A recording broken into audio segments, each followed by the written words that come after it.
Tundu Lissu ametuma ujumbe mkali kutoka gerezani Ukonga, ujumbe ambao umetikisa taifa la Tanzania.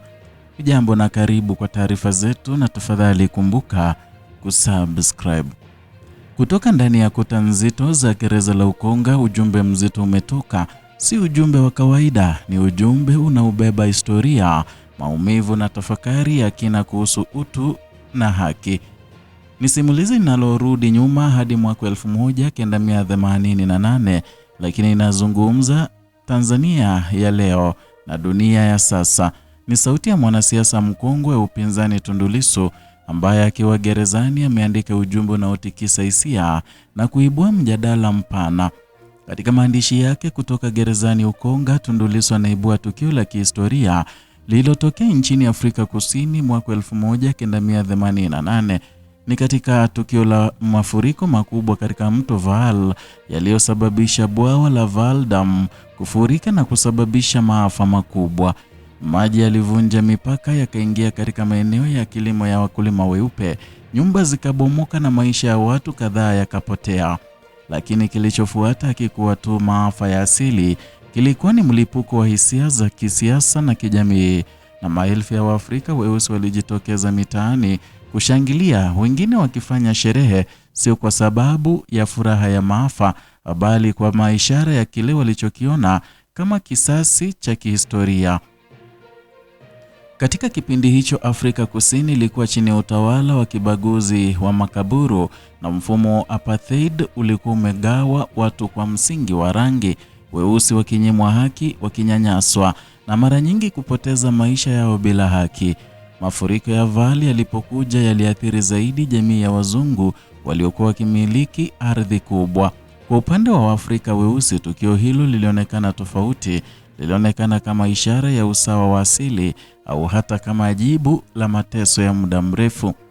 Katika mazingira hayo, sherehe zilizoibuka zilikuwa tafsiri ya hasira iliyofichwa kwa miaka mingi, lakini hatua hiyo ilipigwa vikali na uongozi wa wakati huo. Rais wa Afrika Kusini wa wakati huo Pieter Willem Botha alikemea vikali kushangiliwa kwa vifo vya watu.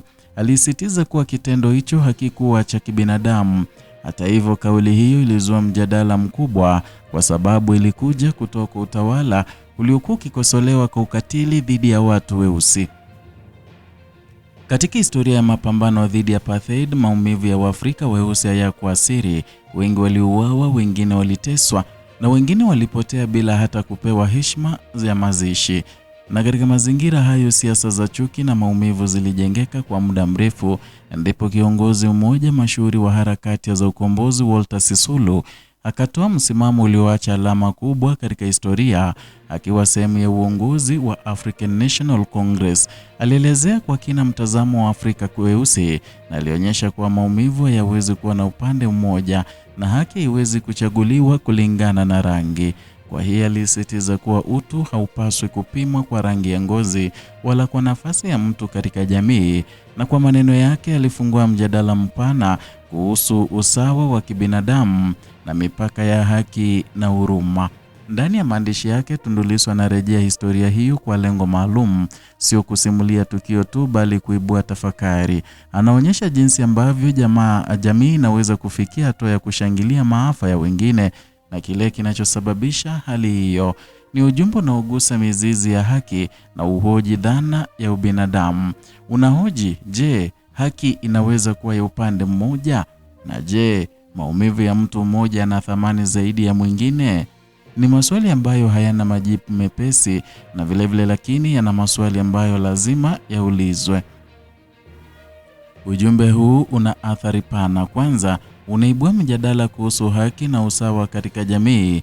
Unaonyesha kuwa pale ambapo haki inakosekana kwa muda mrefu, hasira inaweza kujenga mazingira hatari. Pili, unaweka shinikizo kwa viongozi na taasisi kuhakikisha kuwa haki inatendeka kwa wote, bila kujali rangi, bila kujali hadhi, bila kujali mamlaka. Na tatu, vilevile kwa upande wa siasa, ujumbe huu una nguvu ya kuhamasisha mjadala mpana zaidi, mjadala kuhusu nafasi ya haki za binadamu na umuhimu wa utawala wa sheria. wa Tanzania. Ujumbe huu unakuja katika kipindi ambacho masuala ya haki na siasa yanajadiliwa kwa kina. Ni ujumbe unaoweza kuibua tafakari kwa wananchi na hata kwa viongozi. Swali kubwa sasa linabaki, je, jamii itachukua funzo gani kutoka historia hii? Na je, itaendelea kugawanyika kwa misingi ya tofauti au itajenga misingi ya usawa na haki kwa wote? Kwa upande mwingine, ujumbe wa Tundu Lissu unaweza kuwa mwanzo wa mjadala mpana zaidi, mjadala kuhusu haki, mjadala kuhusu utu na mjadala kuhusu mustakabali wa jamii. Na katika ulimwengu unaokumbwa na migogoro ya mara kwa mara, maswali haya yanakuwa muhimu zaidi kuliko wakati mwingine wowote, na majibu yake yataamua mwelekeo wa jamii zetu.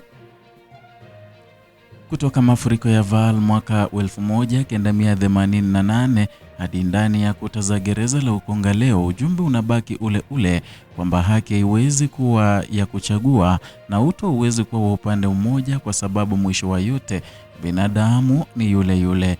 Maneno haya ambayo yamesemwa na Tundu Lissu yanarejelea kifo cha William Lukuvi ambaye watu wengi walishangilia kifo chake, na ni swala ambalo liliwakera sana akina Samia Suluhu na machawa wake na viongozi wengine wa Chama cha Mapinduzi.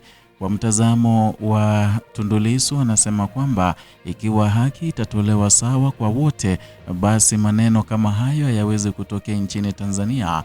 Kwa hiyo anatuma ujumbe kwa Samia Suluhu kuhakikisha uongozi wake unakuwa wa usawa, kwamba mtu ni wa Chadema, ni wa Chauma, ni wa CUF, ala ni wa Wazalendo ama ni wa CCM, wote watibiwe na vilevile wote wafanyiwe haki kwa usawa.